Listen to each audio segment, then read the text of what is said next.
ओम नमः शिवाय, शुभ लाभ। और क्या लिखवाया? धन धन सतगुरु एक तू ही निरंकार, एक तेरा ही सहारा। हाँ, जो बाबा साहब ने सहारा दिया उनका कहीं नाम नहीं, और जो आपके सहारे बैठा है उसमें अपना सहारा खोज रहे हो भाई।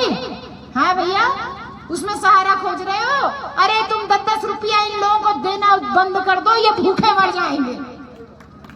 तुम इनको पाई लागी कहना बंद कर दिए, ये मरे मरे फिर रहे हैं।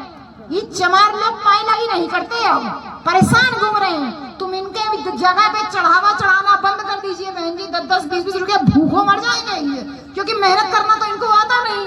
मेहनत तो हमने किया ना, हमने खेत गोड़ा, हमने चमड़ा छीला, हमने गाय भैंस पाली, हमने लोहा पीटा, हमने सोना पीटा, मेहनत हमने किया। इन्होंने तो केवल भीख मांग के खाया, झूठ बोल करके खाया। बाबा साहब कह के गए अपनी ताकत का एहसास कर लो, तुम इस देश के राजा बन सकते हो। बाबा साहब चले गए, बाबा साहब के बाद एक व्यक्ति और आया, उसने जिम्मेदारी ली। उनका फोटो यहाँ नहीं है, लेकिन पता नहीं बैनर पे फोटो है कि नहीं, कहाँ लगी है? अच्छा उधर लगी है। ये जो आखिरी फोटो दिख रहा है ना, इस बैनर में जो आखिरी फोटो दिख रहा है, ये फोटो उसी महापुरुष का है। इन्होंने भी यही कहा। क्या कहा? अपने वोट की ताकत का एहसास करो। ये कहा तुम्हारा वोट तुम्हारी बेटी की इज्जत के बराबर है। साहब कांची राम अपनी सरकारी नौकरी से इस्तीफा दिए, गांव गांव घूमे बहन जी। बड़ा जितना बड़ा हम नौकरी कर रहे हैं, हमसे भी बड़ा नौकरी साहब कांसीराम करते थे। उससे बड़े नौकरी करने के बावजूद नौकरी से इस्तीफा दिए। क्यों? वो चाहते तो अपना परिवार पाल सकते थे, शादी विवाह कर सकते थे, आराम से ऐशो आराम की जिंदगी जी सकते थे, लेकिन नहीं, उनको चिंता थी आपकी। वो परेशान थे कि मेरे समाज के लोग इतने दबे कुचले क्यों हैं। संविधान दिया बाबा साहब ने, केवल जानते नहीं हो इसलिए तुम लोग इतने दबे कुचले हो।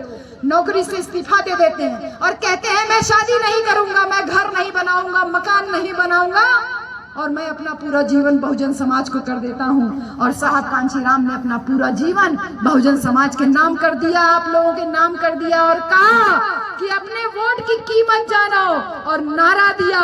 क्या कहा? वोट हमारा, राज तुम्हारा नहीं चलेगा, नहीं चलेगा। साहब ने कहा वोट हमारा। अरे 100 में 85 हम हैं, तो राजा हमारा होना चाहिए ना। वोट हमारा ज्यादा है, राजा हमारा होना चाहिए, लेकिन वोट होता किसका है?